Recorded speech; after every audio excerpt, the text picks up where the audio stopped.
and that is...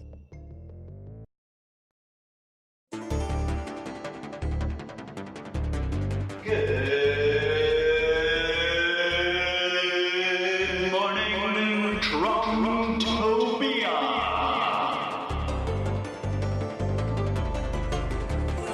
A special segment of the Almost Daily Zencast. Hosted by the incorrigible Mr. Zeppo. Let's talk Trump. Welcome back, folks, to yet another crazy clusterfuck day of political shenanigans. Let me kick off by saying this. Hypocrisy is the core element of the political game in this country and has been since day one. All men are created equal, except women and slaves. Right? This is the land of the free. Except for you indigenous people, you must be oppressed and butchered. We must have the freedom of religion, as long as it's some variant on Christianity and not too weird. Hypocrisy, friends. Hypocrisy. It isn't some flaw of that person or this person. It is a central code embedded in the very fabric of this society. And it's not an accident.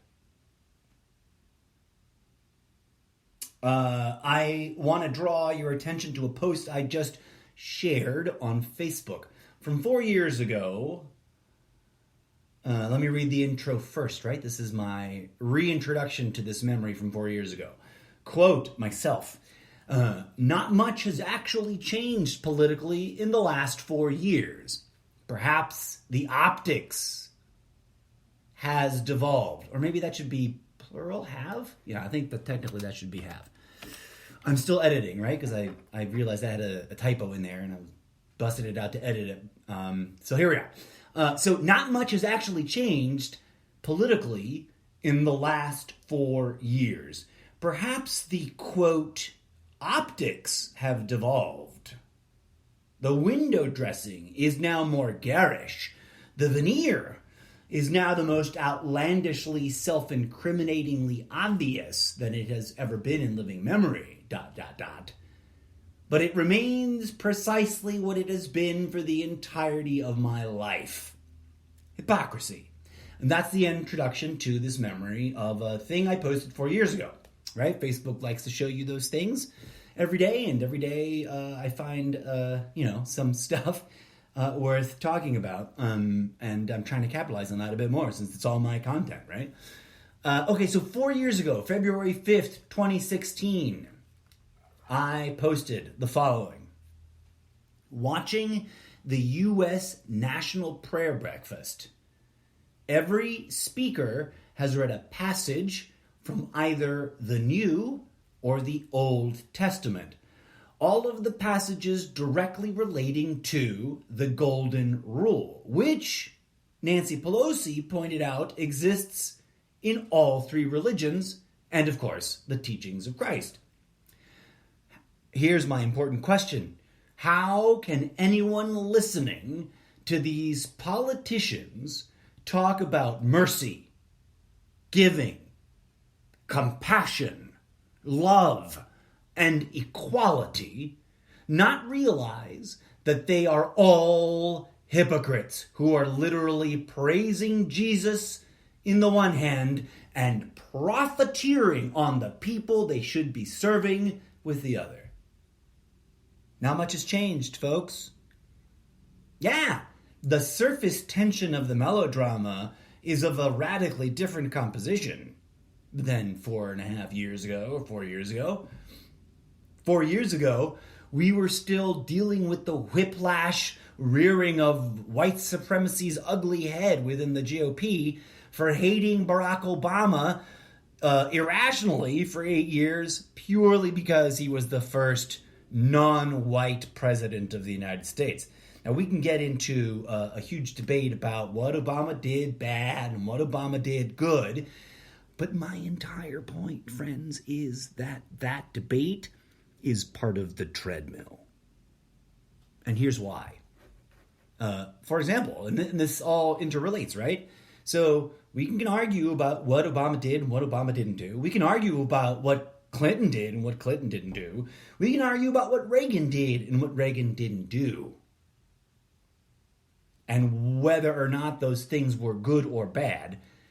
Here's why I call it a treadmill, or an aspect of the treadmill, or a tool of the treadmill, because those arguments are not resolvable, not from the entrenched political tribalism, fuck you, you're wrong, my party's right mentality that most political bases, most political players are entrenched in, right? From those entrenched positions, none of that debate renders any solution other than that side is crazy, my side is righteous. But if both sides believe that blindly, what does it say about the whole system?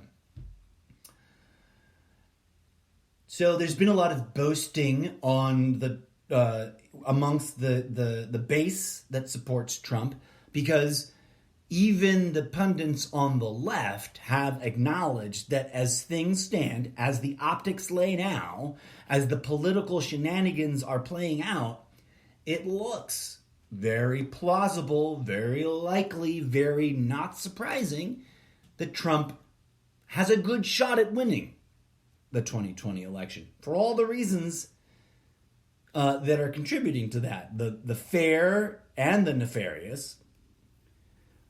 He has a very scary, plausible, real-life shot at winning re-election, despite all the horrible things that he has done. And we can get into a debate, right? Has he only ever done horrible things? Of course not. Has he only ever done good things? Of course not. And yet each camp is entrenched in their position that he has only ever done one or the other. Here's what I got to say to the boasting and to the people on the left, so to both parties, to people on both ends of the spectrum. While all of that debate is interesting as to why he is likely going to win re-election in 2020, in my humble opinion, Trump won 2016, and if he wins 2020, he will have won 2020 because he is, in fact, the all-caps pre-selected puppet of the profiteers that own and operate and profiteer on our political system. And one of the very first memes I ever made criticizing Trump was using the Batman and Robin's template of Batman bitch-smacking Robin. And I'm describing it from memory because I didn't think to open it up just now, but Robin is saying, but Trump is the only one that could stand up to the New World Order. And Batman is bitch-smacking him and saying he is the New World Order.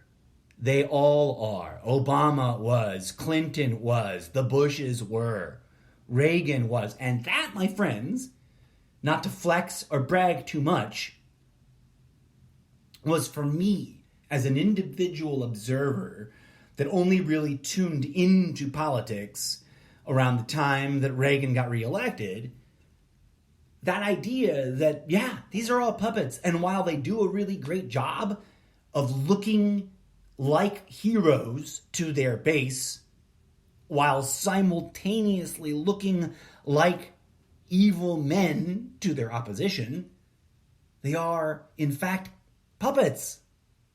And can only get into that office if the system that controls our politics has pre-approved them. So that includes Sanders and Warren and Yang. Not that they have very strong chances. I mean, Sanders and Warren are doing pretty well so far, according to the now, 75% return? I got to double check. Iowa caucuses last night, or the night before last night, was a clusterfuck, as we've already curiously discussed. But here we go. Let's clicking on view results. They are now officially reporting 75% of precincts. So 1,320 of the total 1,765 precincts in Iowa have reported. And I'll just run down the list. This is in alphabetical order. I wish there was a clicky button. Maybe there is. Can I? No, I can't hover over this and click it into a sort list. I wish I could. But there's a longer list than we recognize. I mean, there's people on here that I don't even really recognize because they weren't actively participating, but their names were, available to the caucusers, those caucusing. Bennett, 0. Biden, 257.081. Bloomberg, 0.133. Buttigieg, 442.197. Delaney, 0. Gabbard, 0.114. Klobuchar, 205.969. Patrick, 0. Sanders, 413.601. Steyer, 5.143. Warren, 299.495. Yang, 17.414. Other, 0.28. Uncommitted, 2.766. So the highest number seems to be... It was Sanders earlier. It is now Buttigieg at 442. Sanders 413. Biden lagging at 257. Although it's curious that Klobuchar was really convinced that they were ahead of Biden, and they're tragically not. Then again, there's still 25% of the reporting due. So we'll tap into that. Please tune into the new special segment of the Almost Daily Zencast, 2020 Election Madness, as that's where I'll be doing the majority of my election commentary, for this upcoming presidential puppet show. But let us return to my point. I obviously annoy and frustrate people on both sides of the aisle, because the way the echo chamber works in Trumptopia, right, in America, and arguably throughout the world, is really painfully simple and yet so sophisticated that it sucks in everyone for some amount of time. Because even the only reason I can speak these statements with some amount of confidence is because I once was caught up in this kind of thinking. Ideologically driven, echo chamber, designated division, right? Like I was entrenched for a while. And then, at an unusually early age, things and events and phenomena caused me to rebel and think outside of all those boxes.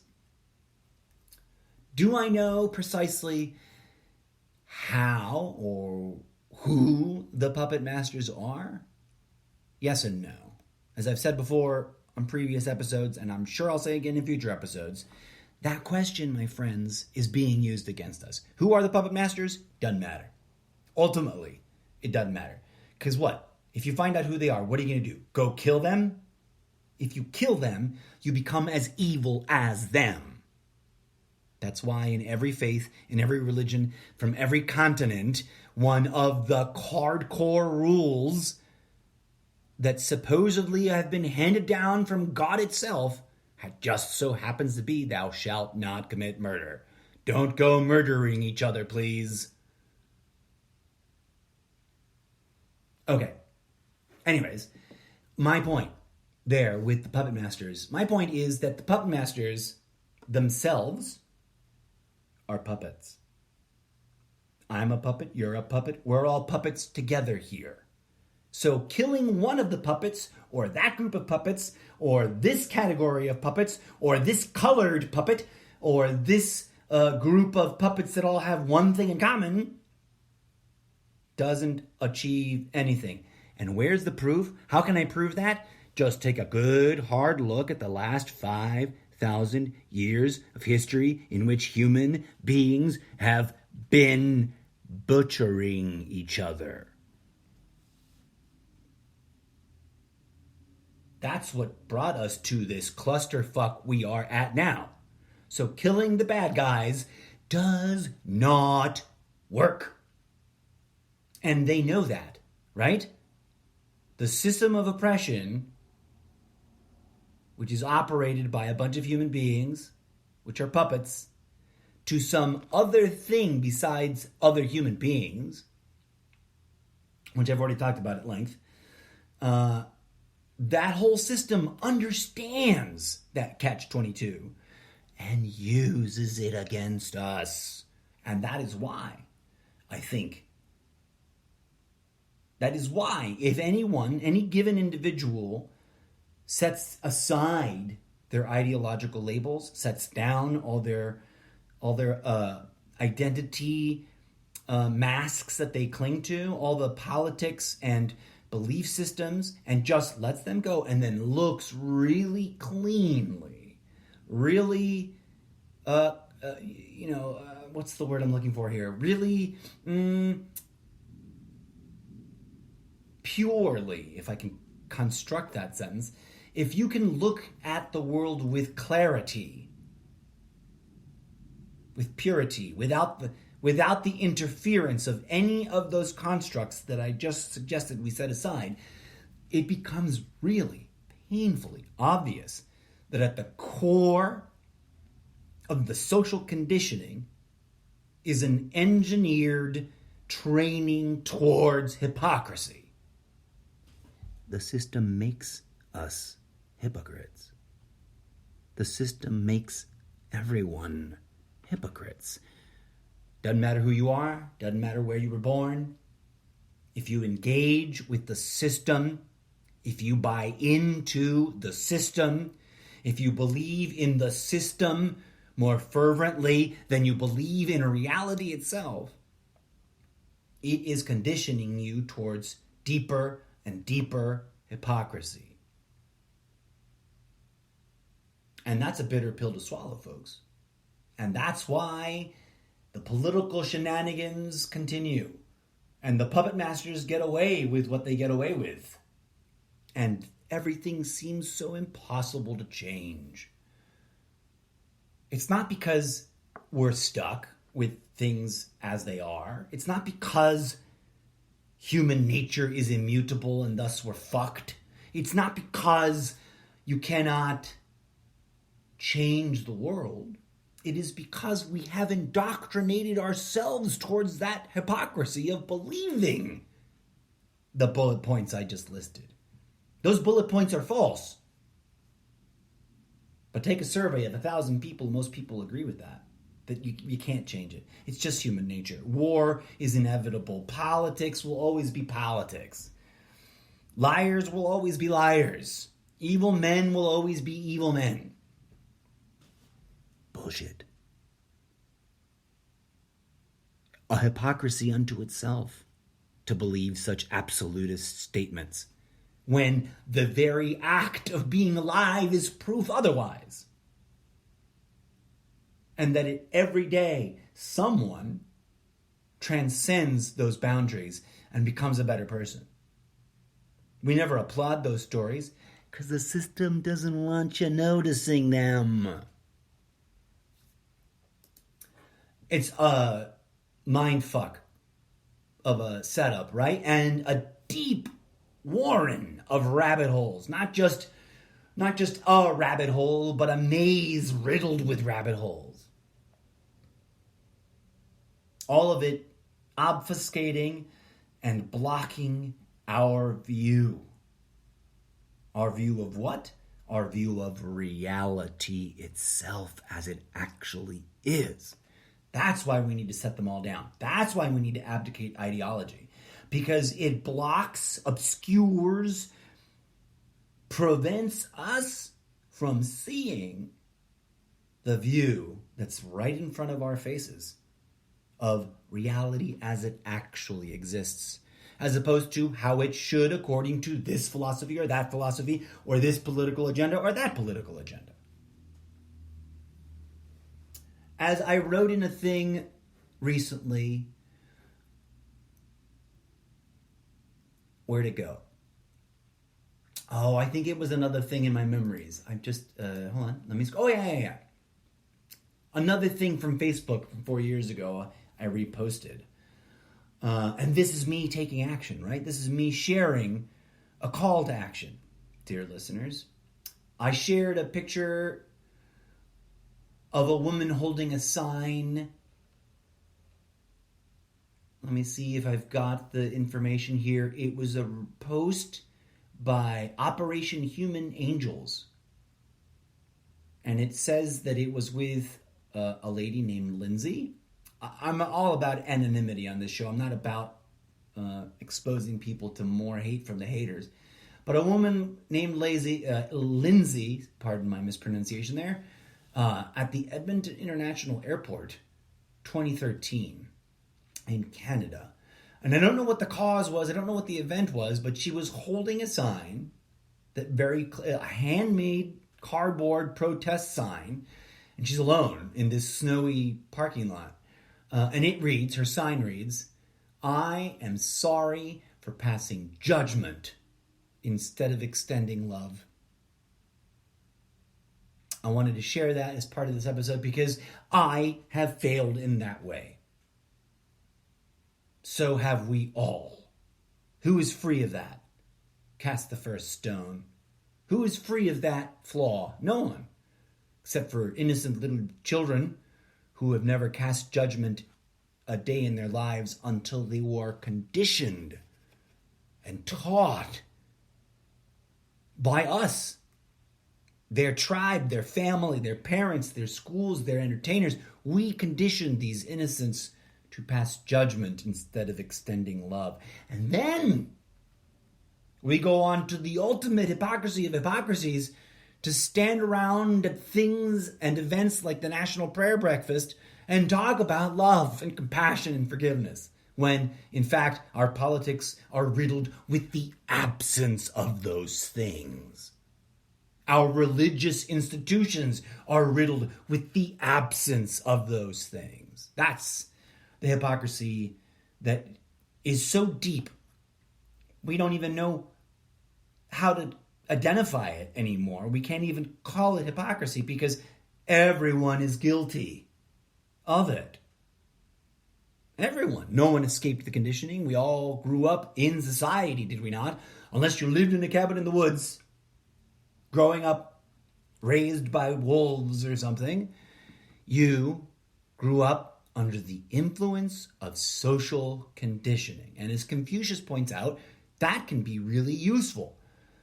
Because you don't want to be a babbling idiot in your 20s and 30s and 40s. You want to be a productive member of society that knows how to get along, how to share, how to collaborate, how to build, how to organize with others.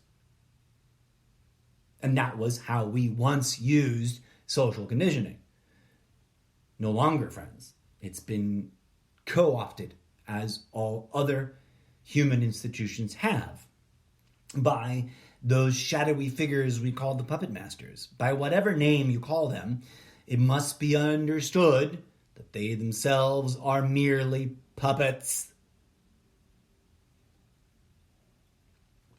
And thus, since I'm a puppet, they're a puppet, we're all puppets, being manipulated by the same puppet masters, the light and the dark, the yin and the yang, divinity and its opposite, which I don't like to call evil, because divinity is not inherently good. It's just divinity. It is that which is. And divinity is all, right? Stay tuned for a very upcoming episode, a very